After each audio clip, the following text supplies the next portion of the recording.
to another episode of the Grunge Bible Podcast. This is episode 221, June 16th, 2025. My name is Ethan Shalloway, and I'm joined by Chris Salona to bring you another episode of the Grunge Bible Podcast. This is a Father's Day episode. It's coming out one day after the actual day, and we took some time to talk about some songs that we like that remind us of our fathers or male figures in our life that are important, and we're excited to do that. And Chris, before we get too deep, I just want to ask, how are you, man? Dude, this week was a fever dream for some reason. I made it through by the by the scruff of the neck here, and now we're through, so it's good. I got a nice relaxing family day ahead of me today, which is great. But yeah, it was a good week though. I wasn't like getting put through the ringer or anything. But I'm pretty good today. Got some good sleep last night, which was nice. So pretty eventful week, good week. But how are you doing today? Take the temperature. Yeah, man, I'm doing well. Really similar. It was a busy week. A lot of coaching and training and working, and every day was kind of filled. And but then yesterday was not, and today is not. I have a pretty open schedule, so that's good. But we are recording this on Father's Day Sunday, so we had a busy week when we're recording on Sunday on the day of rest. But that's how it works sometimes. And I wish that I had a family day ahead of me, but everybody's back in Pennsylvania, so all I can do is FaceTime in, and I will be doing that. But Absolutely. always in the summer, you have the Mother's Days, the Father's Days, my mom's birthday, and a few things that just get the family together for family reasons, not just, whether it be another type of holiday. I mean, a holiday to get people together. But anyway, so yeah, I'm doing well. I mean, I wish I was home, but that's just the way it goes. And I'll have time later in the year. So all good. You bet, man. Yeah, summertime is it's a big era for the days. Everybody's kind of got their day, which is great because there's a lot of people that need to be celebrated. So we got to take some time and do a lot of that. So I'm happy that we get the chance to. And as we continue to do that, that's what we like to do around these parts. But yeah, episode 221 of the Grunge Bible Podcast. We'll probably do some week in review stuff here because we had a little concert situation on my end that we'll get to. But before we do that, we do have some people to thank. And those would be the people that make this show possible: our Patreon supporters, our merch buyers, our podcast suggesters, our prognosticators, our review leavers, et cetera, et cetera. So as you're well aware by now, we do have a Patreon. There are 3 levels, or you can choose your own adventure and make your own level, as we'll get to.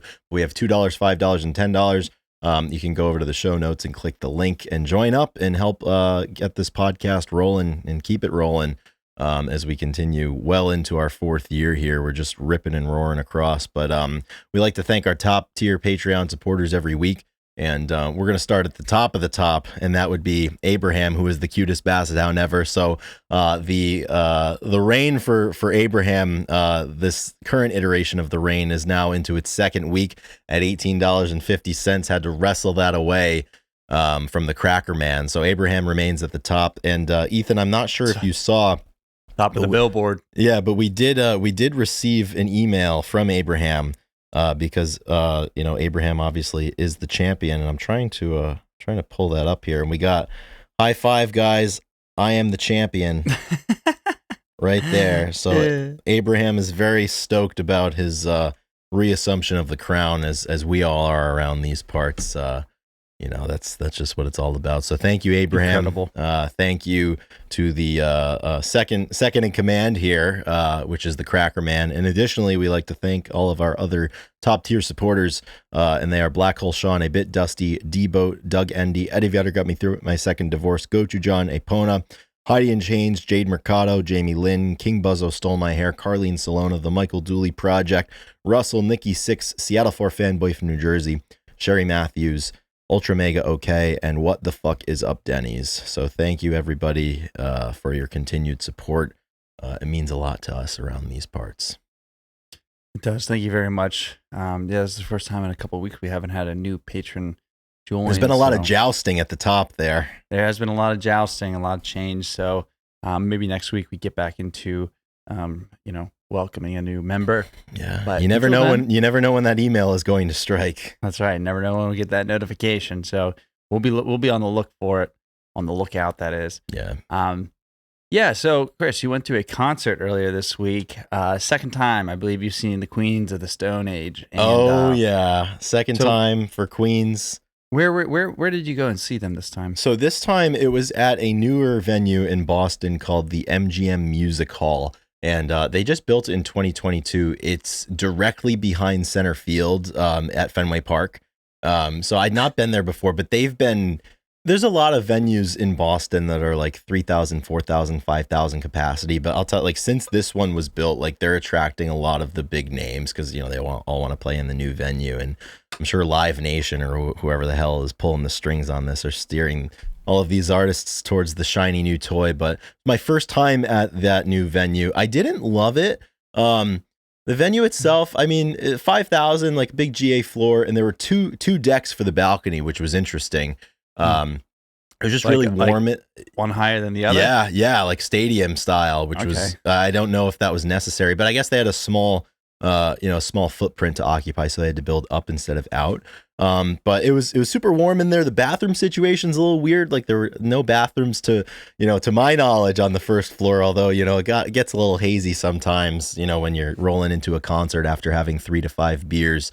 But I went up there with the same group of fellas that I like to go to concerts with, any sort of, stoner rock type shit. We've got the market cornered anytime they're coming through. So I had my the brothers in arms. I had brother Tom. I had Matt Gans, Alex Burrows, and a new brother of mine, but one of their friends who we anointed as cousin Chris, because in the friend group I'm brother Chris. But nice. So it was sick, dude. We drove. It was a Wednesday night show, which weeknight shows are always a drag, obviously. But was able to get out of work a little bit early. And we went up, and as always with the opener, you get up there at like 6 o'clock, and you can choose like, do I go to the opener, or like, do we go to a bar and have 3 to 5 beers? So we chose to go to the bar and have 3 to 5 beers. Yeah. And we ended up getting there probably like 15 minutes before Queens went on. We got there like 8:30. They went on 8:45 or so. But it was a super, super awesome show. They're just, consummate professionals. And it was an absolute ripper of a show. And it's funny, before I was posting a lot of Queens on the page the day before and the day of the show. And top tier Patreon supporter D-Boat, he hit me up. He's like, are you going to the show? I was like, yeah, like I'm going tonight, because they played the 10th and the 11th. We had tickets for the 11th. And I was like, did you go last night? Or are you going tonight? He's like, no, I'm sending it solo tonight. I was like, hell yeah, dude. Like I'll shoot you a text when I get in there and try to find you. Right. But we got in there so late, and things were a little hazy, trying to get our bearings and figure out where we wanted to stand in the pit area. And lo and behold, like 3 songs in, I'm with the fellas. I look to my right. 3 people over, he was right there. D-Boat was right there. So he came over, caught the show. It was absolutely awesome. And then after the show, I had to hit up the merch line. I bought a Queens of the Stone Age t-shirt, and me and Tom, we were walking out, and I hear from behind me like, yo, is that Chris? And I was like, fuck, like that is me. I am Chris.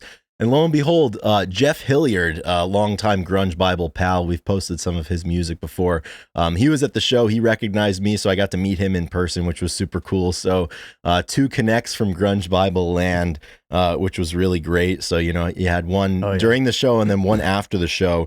So all told, it was just a really, really excellent evening. The set list was super cool. I'm not a connoisseur of Queens of the Stone Age to the degree that some of my buddies are that I go to the shows with. Like I don't have like an incredible working knowledge of their discography. Like I have my favorites and everything, but super cool just to hear, 25 years worth of music, along the different styles and areas that they've explored musically. And I'll tell you, like my prevailing, I've seen them twice now, and if I had to pay, the price of the ticket just to see them play Song for the Dead, like that would be worth it. They close all their shows with it, and it is just absolutely unbelievable. But we got that one, No One Knows, Go with the Flow, Make It With You. They played Lost Art of Keeping a Secret, which is a favorite of mine. Emotion Sickness, I Sat by the Ocean, Little Sister. Like they played a lot of great stuff, and it's just always, everybody there is so into it. Like they love this band, and it's just a cool environment to be a part of. So I was just really happy that I got to go, because originally this show was scheduled for September 28th, 2024.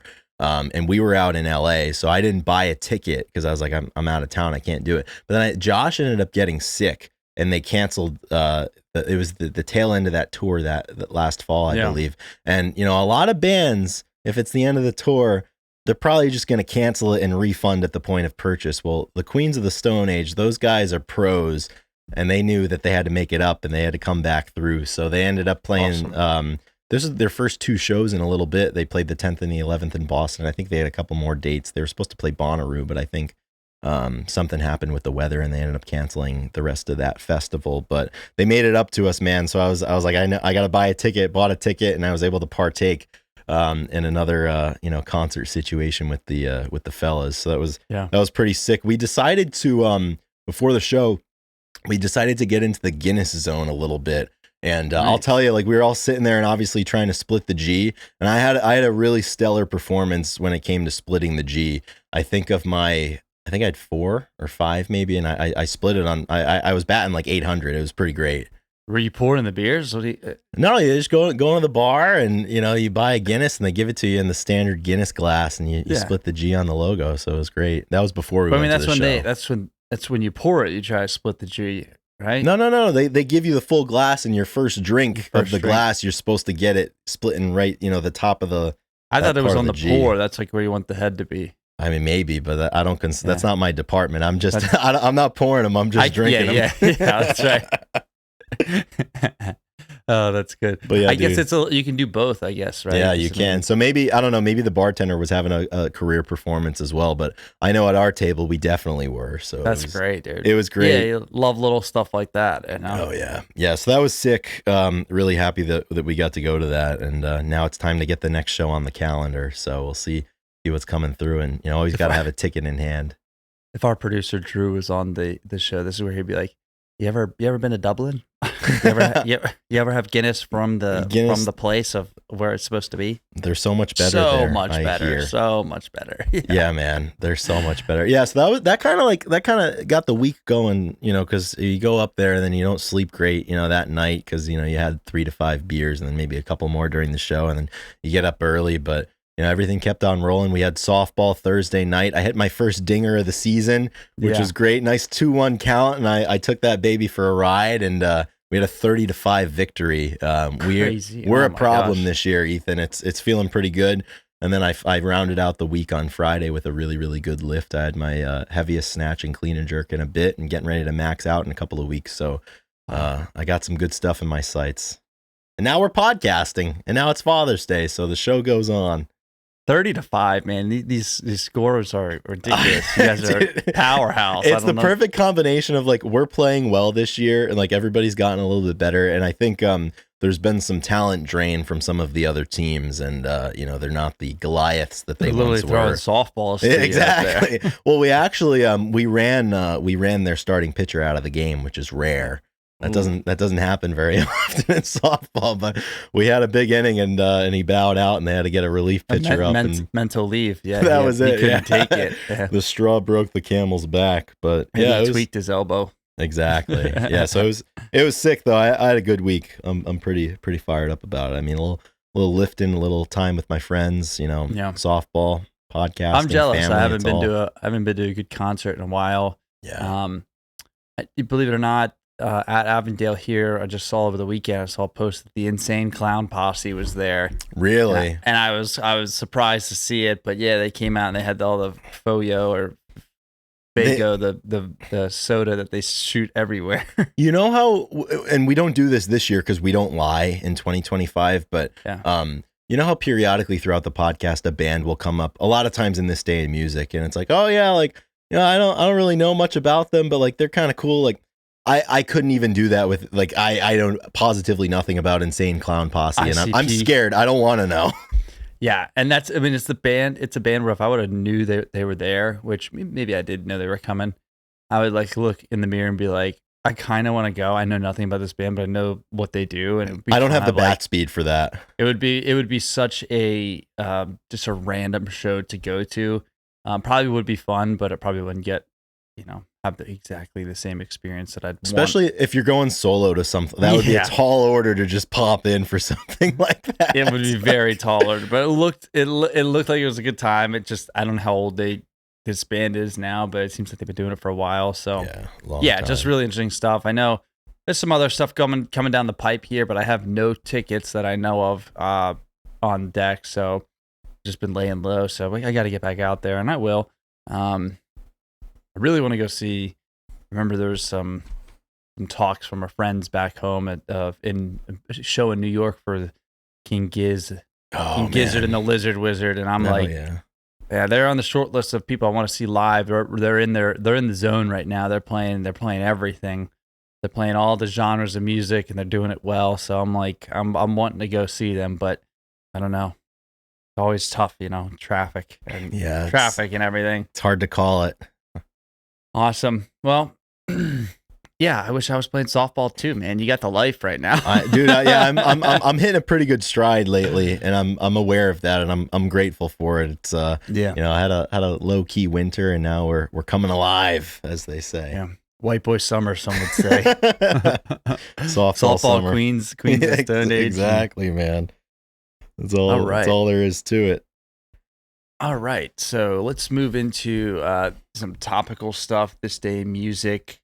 And before we do that, there was a passing over the week that hit the music community pretty hard, and that would be Brian Wilson.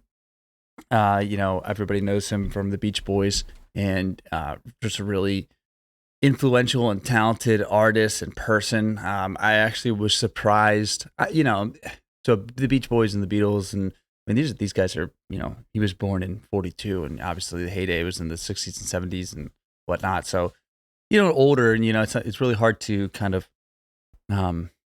understand the impact and the cultural impact and all this stuff, and especially, not only the impact as they were playing, but what type of influence they had on the musicians in the 70s and 80s and whatnot. And definitely saw a lot more people post about Brian than I expected. And made me, definitely made me stop and think, and like, okay, I gotta go. I think I'm having a little bit more, realization with the fact of, the cultural impact that musicians have, not just like in their musical influence.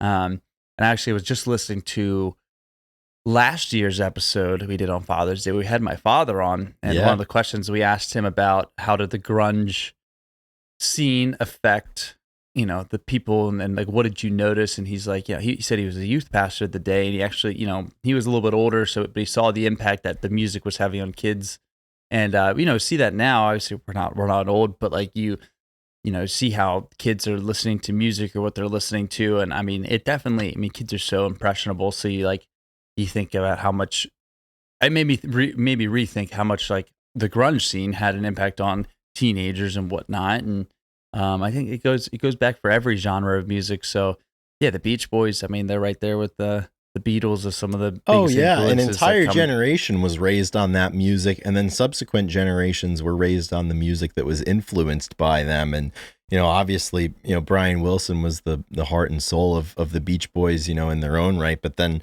what he went on to do, as a producer, and just kind of a trailblazer and a forefather of a lot of different recording styles and, just genre moves like that. Like, it's one of those things with the Beach Boys. Like, I feel like no matter like what music you listen to, like the people who are music heads, like, you almost always end up hearing them talk about Pet Sounds, the Beach Boys album, and how revolutionary that was. And that was Brian. I mean, he was a titan of the music industry. So, and it sounds like he passed away unexpectedly on June 11th at age 82. So I had to take some time to remember the great Brian Wilson today. Yeah, I'll be listening to some Beach Boys, maybe. You bet. I do remember when I was in high school, I was part of a telecom class, telecommunications, and we had to, we made random videos. I'm sure we've talked about random videos. And one time we had to, it wasn't necessarily a music video, but you played music over top of it, and you had to get a few different scenes, a few different shots to I don't know, make up the video. And we used the Beach Boys song, Sloop John B. And it's just a random Beach Boys song. That's like, their stuff was really unique for sure. Like you'd listen and they the way they sang and the way they came up with music. I mean, very 60s. So it was pretty cool. So I just remember being in high school and everybody was like, it was Beatles and Beach Boys, and I was like, I'm gonna be a Beach Boy guy. You know, that's who I'm gonna. And pick I never your camp. yeah, and I never fully set up a camp, but like I definitely was, acted like I loved the Beach Boys more than the Beatles. Had nothing on them. But. Oh yeah. I remember even as a kid, like my dad had a record collection, and he had the Beach Boys record "Surfin' USA," and the title track, which was influenced heavily by a Chuck Berry song. I think it might have been like kind of like a riff or like a remake of a Chuck Berry song. But I remember like as a kid, like I was probably like 6 years old or something. And, like I loved that one. And like I'd always be like, can we go listen to the Surfin' USA? So it's funny, it kind of all comes back. And you wonder like little interactions like that you have when you're like 5, 6, like you wonder how much of an impact that has on like your own tastes and your own just even interest in music. You get introduced to something super catchy or cool at that age, and you never know where it's going to take you. Right. Absolutely. All right. Let's move to some other things in music that happened on June 16th throughout the years. So in 1967, the inaugural Monterey Pop Festival begins. Performers include The Who, Grateful Dead, Jefferson Airplane, Janis Joplin, Jimi Hendrix, The Animals, and more. And, what a lineup, as they say. What a lineup. And Monterey Pop was really one of the, the preeminent forefathers of the, the festival kind of scene. Yeah. There really wasn't a whole lot of that beforehand. And something that always strikes me when I was writing this note down and I saw that this happened on this day in 67, kind of ties into last year and a little bit this year. Like we were just listening to recordings of The Real Don Steele on KHJ, and the commercials, they're always advertising like who was playing at the Hollywood Bowl at the time, what festival's going on, and like they're just name dropping like Jimi Hendrix and the Doors are going to be there, and it's just mind-boggling for me in my young age, the fact that like those guys were accessible and like you could just like pick up a ticket and go and see them like on the weekend. Even just those bands that were at Monterey Pop in 67, like The Who, the Dead, Jefferson Airplane, Janis, like just the fact that like they're all in kind of one place on a weekend at one point in time is unbelievable to me, to think about. It's kind of blows my mind. Yeah. It's why you need to go see shows and, go to different festivals, because you never know the history that is being written in front of you, and like 10 years down the road, be like, wow, that show was actually pretty unreal. Definitely been times where you have like Saturday pop-ups or in Philly or something like, I look at the list now, and for if I went or if I didn't go, and I'm just like, dang, it was like all the big bands, it was like, The Killers, MGMT, and Modest Mouse. I was like, but back then it was, they weren't like as big as they are now, have history. Right. I'm like, man, I should have went to that for sure. Yeah, and it's always crazy, like what at the time a band who is a small component of a particular tour or a particular festival, they're just kind of like thrown in there, and then they end up becoming like a humongous thing. Like I always think about in the pop punk scene, like Modern Baseball, like grabbing a spot, being the first opener in like a three band bill. Yeah. And the next thing the acclaim that they go on to. That like, famous ticket of the Red Hot Chili Peppers show. Yeah. Where it opened by Nirvana and Pearl Jam. Right? Jam. Yeah, exactly. Like who are these guys? Like who are these Pearl Jam guys? I'm here to see the Chili Peppers. And next thing you know, you never know. You got to go see the openers. I know you didn't do it this Wednesday, because you can't always go see the openers. I've been really bad about that the last like year and a half. I've just, but I got to start doing it again. Yeah, it's like, you got to see them, but you can't always see them. We understand. So, yeah. Well, that's like when I saw Helmet in Slow Mosa a couple of months ago, like we were there to see Slow Mosa, but the amount of people in the crowd that were there to see Helmet that got there ahead of time that were like, holy shit, Slow Mosa rips, and they just made a fan out of me. Those are the moments that you need. It's kind of nice when it's, not a lot gets past us at this point. Like we're pretty well read on a lot of certainly the shows that we show up to, but those moments where it's like, hey, like I wasn't expecting this to be like this, and I'm glad I'm here. Yeah. Always a pleasant surprise. Absolutely. Let's move forward here. On June 16th, 1971, the King, Elvis Presley, releases his 14th studio album, Love Letters from Elvis, which, based off of my very brief research, did not perform incredibly well, on the charts relative to what the King was used to in the 50s and 60s, but important nonetheless. It's not, seemingly it is every week that we get to commemorate an Elvis album, but it's only once a year that you can commemorate his 14th studio album, Love Letters from Elvis. So we get to do that today. Oh, incredible. Talk about a heartthrob, Love Letters from the King. That's special right there. Oh, Love yeah. It. Big time. All right. Moving to 1971. Happy birthday to Tupac Shakur. This is his birthday. So he'd be 54. And 54. It actually seems young. It seems young that he would have, because he died at a young age and he hasn't been around, but he had such an impact in those early years of his life. Mm-hmm. Definitely happens in sports where someone gets drafted at like 18 and then they've been in like 10 years and you're just like, holy cow, they're only 28, Yeah. and music, it happens all the time. Like I'm sure Billie Eilish is like 22 right now. Right. These people, they have these careers so early, and Tupac, he was very influential, like really, really early. So, mm-hmm. Happy birthday. Happy would-be 54th birthday to Tupac. Absolutely. We are going back to where we just were, because on this day in 1993, the mighty U.S. Postal Service issues a booklet of commemorative rock and roll stamps featuring most notably the likeness of Elvis Presley, Buddy Holly, and others from that 1950s era. So, I can only imagine, there's a lot of people out there that collect stamps, and I wonder if this commemorative line is held in high regard or not. For me, it would be. It's the King.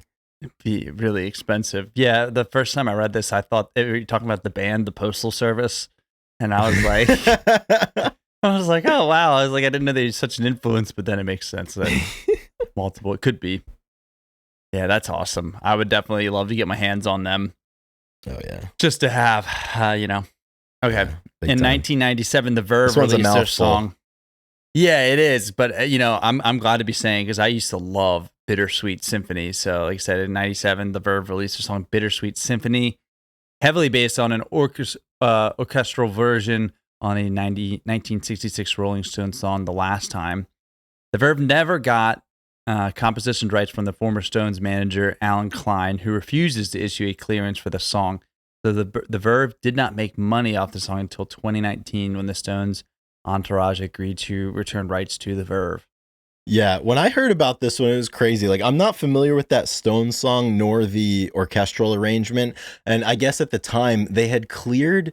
I think they'd cleared the arrangement from whoever they got the inspiration from, that they sampled from, but they neglected to get the clearance in time from Alan Klein, who was the Stones manager, who I guess held the composition rights. The whole ecosystem of musical rights and getting clearances and releases are crazy. There's so many different groups that you have to get clearance from, whether for the writing, the music, the composition, all this shit. And the Stones held their ground, and for a long time, the sole credits went to, I think it was attributed to Klein, Jagger, and Richards.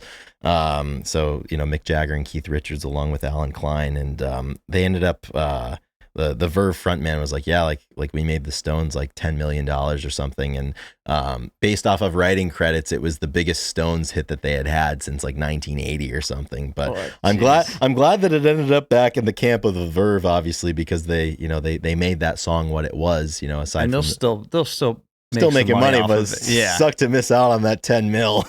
Yeah. Well, and you never know. And this is obviously the Verve's best song, right? Yeah. Just looking at the Spotify numbers real quick, this song has 1.2 billion listens, and the next closest is like 200 million.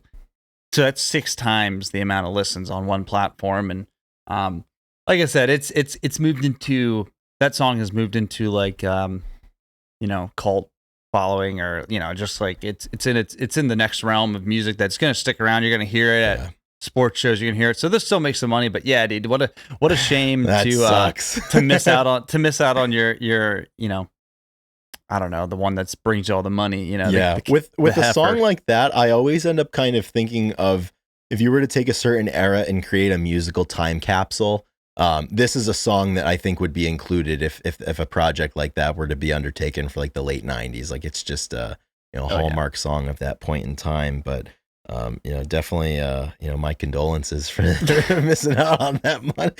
Out on more money than I'll probably ever make in my life. But so it goes. We've got the song though, so it's true. Selfishly, I'm whatever. Yeah, it is crazy to think that like the Stones made 10 mil off of not doing anything, just like having something that was used for and changed. Well, that's why like all these artists are selling their back catalogs. Like, I would do that. You get a huge lump sum of money that you get to play with for the rest of your life. I mean, I would. You get money for stuff that you did 30 years ago. That sounds pretty good. I can't wait, Ethan, until we're in our 50s and 60s and the royalties from the Grunge Bible podcast keep rolling in. Wouldn't that be something? Wouldn't it be nice? Wouldn't it be nice? Oh, yeah. There we go. That's bet. Good. This Day in Music, June 16th. That's it. That's it for that. All right. So, and then we have a little bit of talking about the Father's Day. We had a few different ideas that we wanted to do. We bounced on the idea about talking about, dad rock and what that means. We had some ideas about making a list. We made a list last week for songs of the summer. So we're like, okay, maybe we'll do some that either makes us think of our fathers or, has lyrics based around it and the different things. And we definitely talk about it a lot. When it comes to music, I think that, a lot of us have classic rock dads that showed us music. And even now, like we talked to Sam, our friend. I got my other friend, Nick, who had a kid in, January or December, that is. And, he's already talking about playing them Grateful Dead early, having them listen and, the influence that you have on your kids through music. And you mean literally like you're a taste maker for your kids. Like I remember when I was young and my dad, a song came on the radio and he said, "This is a good song." I believed him. It's a good song. Yeah. Yeah. It was Their a good word is song. gospel. Yeah, that word is everything. So like the stuff I listened to, it was exactly, he was the boss DJ like in my life. The tastemaker. Yeah. So, it's so funny how music is, everybody has these stories, whether it be from a brother or sister, CD or friend or cousin. If your father, if you have a father figure in your life, the likely story is they influenced your musical taste. So that's something that we talk about kind of often on this show, the different music that we got into and stuff that reminds us. So we'll do a little bit of that, but also just talk about one or two songs that are just kind of the pinnacle for this day and the feelings that it arises. And neither of us are fathers, nothing on the horizon either. And, but we are getting older, and I think that I'm definitely feel myself like you start looking at fatherhood a little differently and the impact in general that you have on kids, whether that be coaching, whether that be actual father figure, whether that be just teaching, if you're a teacher, and lasting impacts. And, not everybody has kids, but everybody has an impact and an influence on the younger generation. Yeah. And as we get older, I find there's a lot more, say, weight in the idea of that because we're no longer. And it hits closer to home too, because people around us, whether it be brothers or close friends, like that are getting married and having children. The older you get, the closer it hits to home. And I think time goes on, and as we get older too, the impact of the people that were, our fathers or our father figures or influences, it becomes more apparent, and you realize how big of an influence they had on you. And you're just kind of, gratitude. You have a lot of gratitude for that, I think. And I think it's something that's hard to recognize, maybe perhaps when you're a teenager. But then, as you progress into life and as you mature, I think it becomes very plain. And you realize how big of an impact the people have on you. Yeah, I'm sure that you can, you can relate to some of this, what I'm about to say. Our friends are having kids now, and like closer friends, and I'm not saying that kids aren't cute, right? When you're younger and stuff, and you have it's like a few generations ahead of you, or maybe some people have kids, like, oh, the kid's cute, like really nice. Yeah. Then all of a sudden, like my brother said, like, now some of your best friends are having kids, your brothers, and you're just like, you oh have wait, you have nieces, yeah, and you're just like, you see the kid and you're just like, oh shit, like I want to be in this kid's life. Like I want to have an impact on this kid's. Like I actually give a shit. You know what I mean? Like not saying I never did, but there's definitely a time where all of a sudden like the people closest to you or the people that you have, it's just like when you meet your dad's friend or and he's like, yeah, we've been friends for 30 years. Like I remember when you grew up, like I remember, and they start talking like that and you're just like, oh, this person's really important to my dad.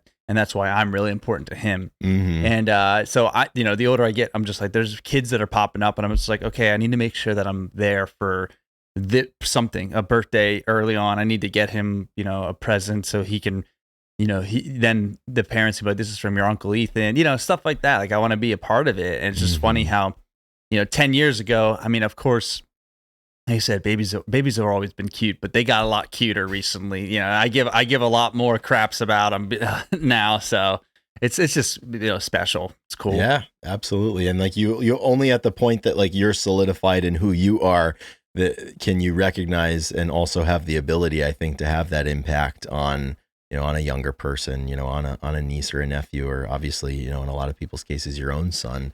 And I think the game changes very quickly at that point, and you realize, how cool of an opportunity it is to, give to somebody what was given to you, to continue to pay it forward and, make their lives better. Yeah. Yeah.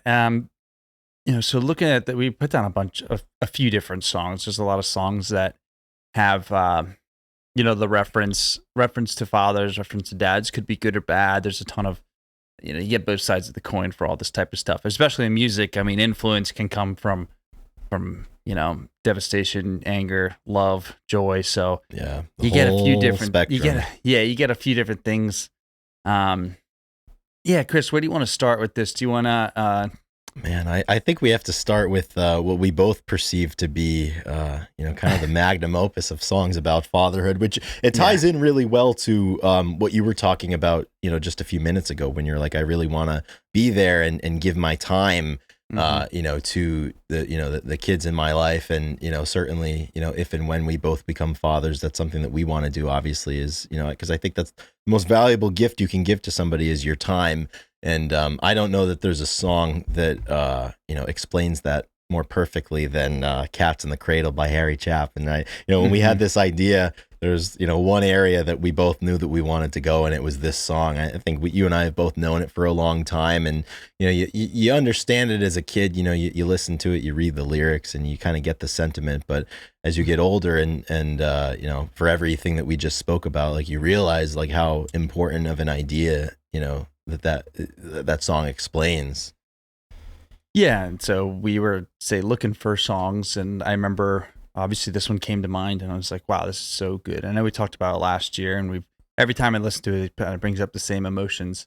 And I was looking at some other songs, some random songs. I think I went to Spotify and you type in like Father's Day, and you hear a lot of songs with dad in the name or what. You listen to it, I'm just like, these songs don't get it. It's not that, like, I understand the topic and what they're trying to do, but then like this song comes up and it's like, it is a poem. I believe he wrote it as a poem before it. And like, obviously the lyrics they just flow really well, but then there could be no music to it.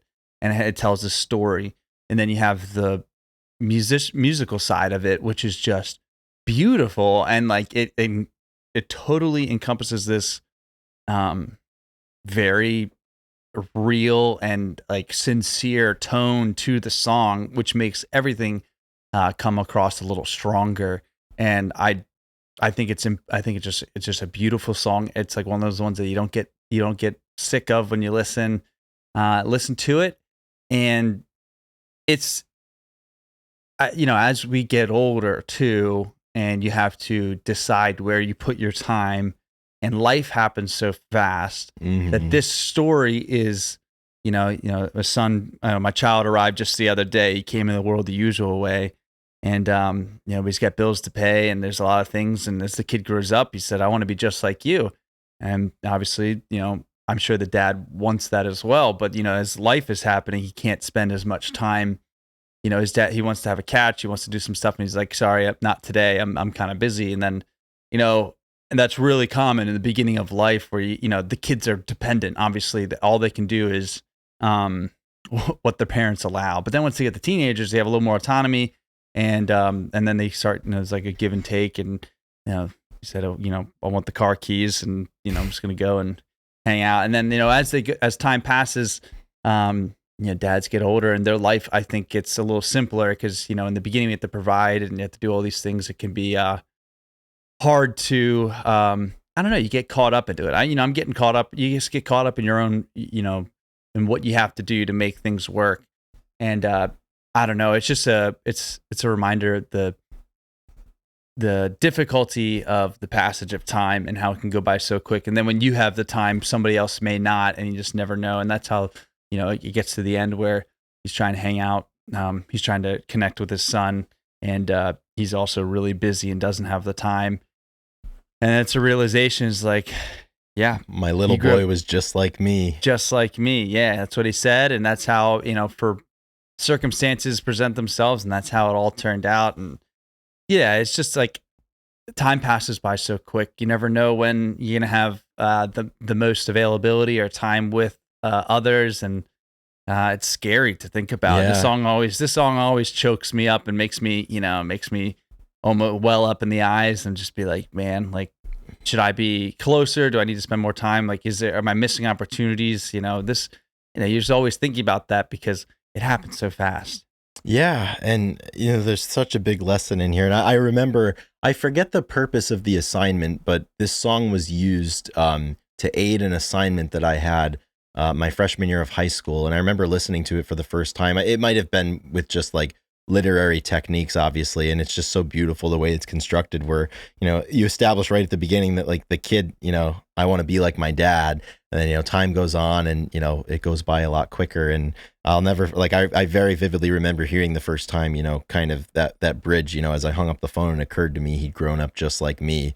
My boy was just like me, not in the ways that you had expected, and right. Not in the ways that maybe the kid even expected, but and it also kind of speaks to, I think, the difficulty that people have, and how it's hard to balance, a family, a wife, a child, a job, to make sure that you're providing for them, but also, makes plain the need to provide for them with your time and your attentiveness more, in addition to financially, and making sure that they have, food on the table and a roof over their heads.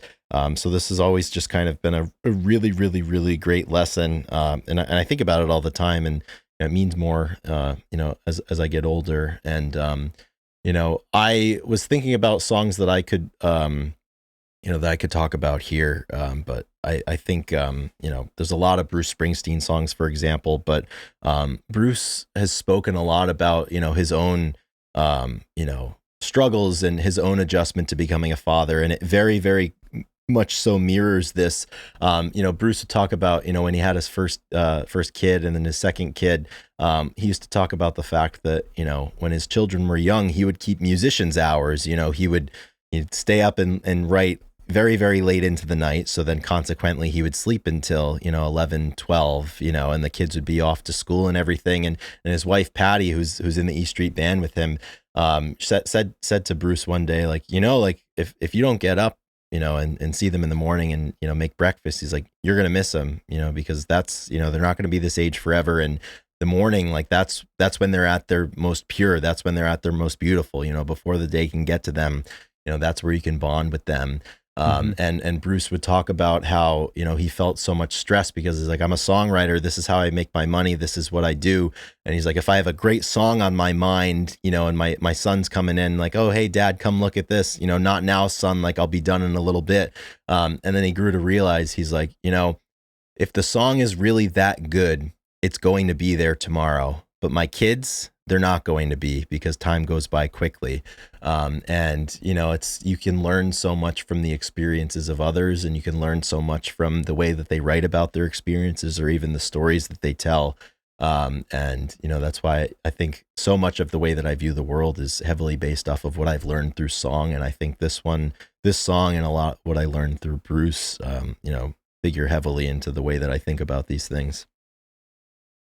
Yeah, yeah, we definitely get caught up. I mean, the line that is, or the last stanza, he's like, I've long since retired and my son's moved away. I called him just the other day. I said, "I'd like to see you if you don't mind." He said, "I'd love to, Dad, if I could just find the time. You see, my new job's a hassle and the kids got the flu, but it's sure nice talking to you, Dad. It's been sure nice talking to you." And like, as I moved away and I'm, training and different, and, there's a lot of sacrifice you need to make to get what you want to do and get where you want to be. Just said like musicians hours and like, oh, I got these songs. I have this opportunity that's a once in a lifetime. And, but if you're not careful, time passes and all of a sudden, yeah, you've been working on a song or working on yourself and like, oh wait, like it's been a while since I've been home. And that's, everybody understands that, but it happens fast and you lose time. And I definitely don't want that to be the case for for forever, right? I mean, it's hard to, it's hard to foster every relationship the same, but the family that you have them forever. I don't think that like it's through thick and thin, and you can't take it for granted. Yeah, and I think, this conversation ostensibly is about Father's Day because, that's what this song is about, and we're recording this on Father's Day, but so many of these lessons just apply to all sorts of relationships that you have, friendships and whatnot, and it's just kind of it's just a good reminder that, the people in your life and the obligations that you have and the relationships that you want to nurture, like all you have to do is just commit to doing the best that you can, and making the time when you have it and creating time when you need to. And, because we all have so much on our plates, right? And it's impossible to do everything. But, I think all of us, we kind of know what's right and we know when to do certain things. And, if you just stay committed to doing that and giving your time, I think everybody ends up all right. Yeah, definitely looking back, all the small stuff is what you remember, is what seems to stick, and doing something that is not necessarily the most, but just doing something small, showing up, writing a little letter, doing something, going all out of your way to do something rather than like the big gestures like, oh, I couldn't make it, so here's $100 for the week or whatever. So, and yeah, you're right. I mean, this is about Father's Day. The song is about a son, but could easily be about a mother and a daughter. It could be about different relationships and friendships, and so Yeah. life moves by fast. Yeah. There's And that's the thing, like the way amount of around it. times, growing up, like you talk with your grandparents or whatever, and they talk about their own lives and they're like, it goes by so fast. And then like, as you become a teenager, your mom or your dad would be like, I remember it was just yesterday. Like I was taking you to your first day of first grade or something. And then, time goes by like that. And like, as a kid, you're always like, oh yeah, like whatever, like time's not going by fast for me. Like I'm stuck in this school every day. Like this kind of stinks. But like we've been thinking about this a lot lately, just like how quickly time goes by, and that we're the better part, almost a decade. It's over a decade since we both started college, and we've been out of school for 7 years now, and time really does go by way too fast. Yeah, it's tricky. It really is. It's tricky. Yeah, life's a tough gig sometimes, man. Dude, it is. It is something else. And like I said, the older you get, the faster it seems to move. And we're not even that old, but that's what everybody that's older than us, they just can't believe it. Like when and like I do understand it, right? Like it does feel like yesterday that I have memories from college that are vivid, and that was 10 years ago. So yeah, like I'm assuming that those memories are burned into me, and they're gonna feel the same 10 years from now. I think the crazy part is how much people change. Yeah. And you see it in movies, you see it in stuff, and like I said, we're getting to the point where people will have, say, two separate lives. Like they lived one way and then they had a kid and their life completely changed and they actually are a total different person. You hear that all the time, like, yeah, that was a long time ago. That's not who I am anymore. If we're talking like movies or something, people is like, that's not who I am anymore. And but it's true, people can really, people really change. People really, time passes and wears on people, and life happens, life circumstances, deaths and job problems, or there's so many different forks in the road of where you put your time and energy, and it does change people, and that's why I think, putting the time and energy in the right place, if nothing else, those relationships will be strong. So Yeah, 100%. I think the other song that I'd like to talk about pretty quickly, not as explicitly, I think, about fatherhood, but definitely related to it. Another classic, from the similar time period as Cats in the Cradle, but that would be I Got a Name by Jim Croce. And it's kind of funny. I remember, similarly to the way that I discovered the Surfin' USA record, my dad, I forget which Jim Croce record it was. It might have been a Greatest Hits or something, but he had a Jim Croce record. And that's how I got introduced to him and the song I Got a Name.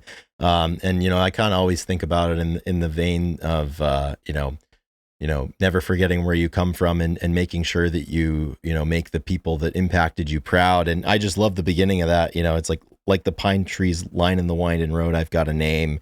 Like the singing bird and the croaking toad, I've got a name. And I carry it with me like my daddy did, but I'm living the dream that he kept hid.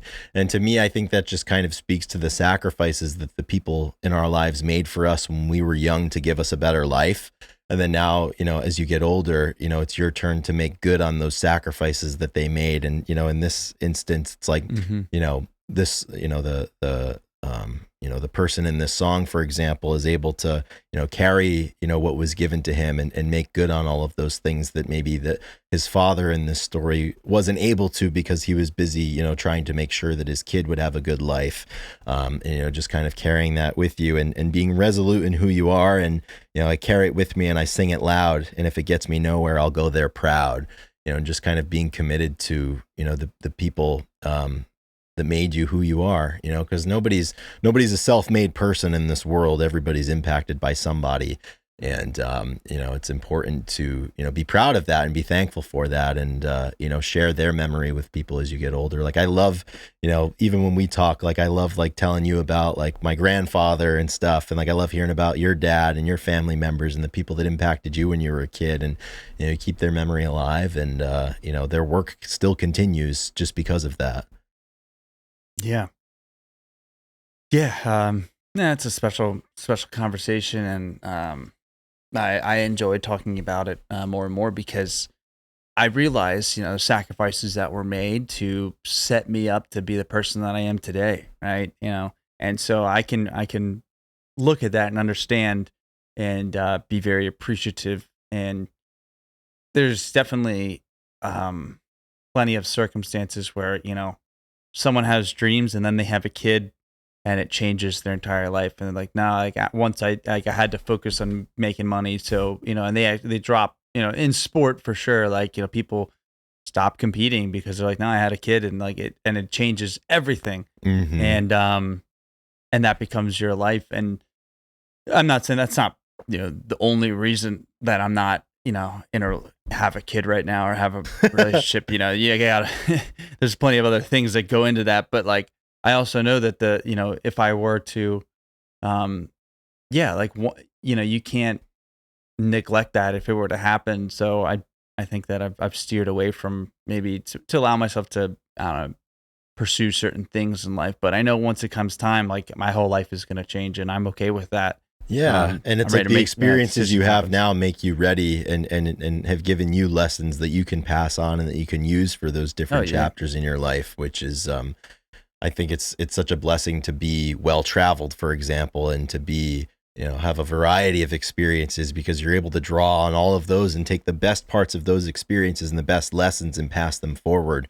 This world would be nothing if everybody kept the lessons that they've learned to themselves. It's kind of, with the privilege that is to have those experiences comes with the responsibility, I think, to pass those forward. And, that's what I think, parenting is about. And that's what even friendship is about, is just making everybody, helping everybody become the best that they can be. Yeah. Oh man, it's a special day. I wish I was home. That's for sure. Yeah. I think that's the main thing we wanted to talk about today is that, time waits for no one. Right. Yeah. Just like Jim says at the end of the song, I'm moving ahead so life won't pass me by. Yeah, that is so true. If you're going my way, I'll go with you, moving down the highway, rolling me down the highway. So epic song. Yeah, it is. Oh yeah, I'd love some Croce. And so if you have time, And if I hope that everybody's able to spend time with the people they love today. And if it's Monday, that's the nice part is it's just a reminder. Every day is when you make those memories and you make those impacts. So take some time this week. Be a little more mindful of the impact you have on people's lives, not just the impact that they have on your life. What you can do, and that's it. That's all I got, really.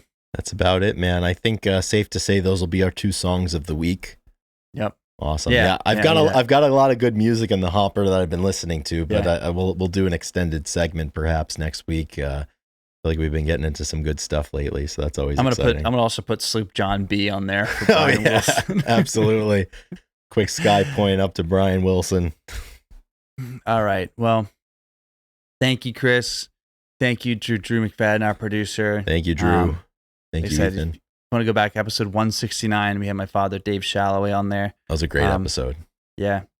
I love you, Dad. So thank you, Dave Shalloway. And shout out to all the other close friends that we have that are fathers now. And you bet. Yeah. This is your week. This is your day. Yep. Amen. All right, everyone. Chris, let's get out of here.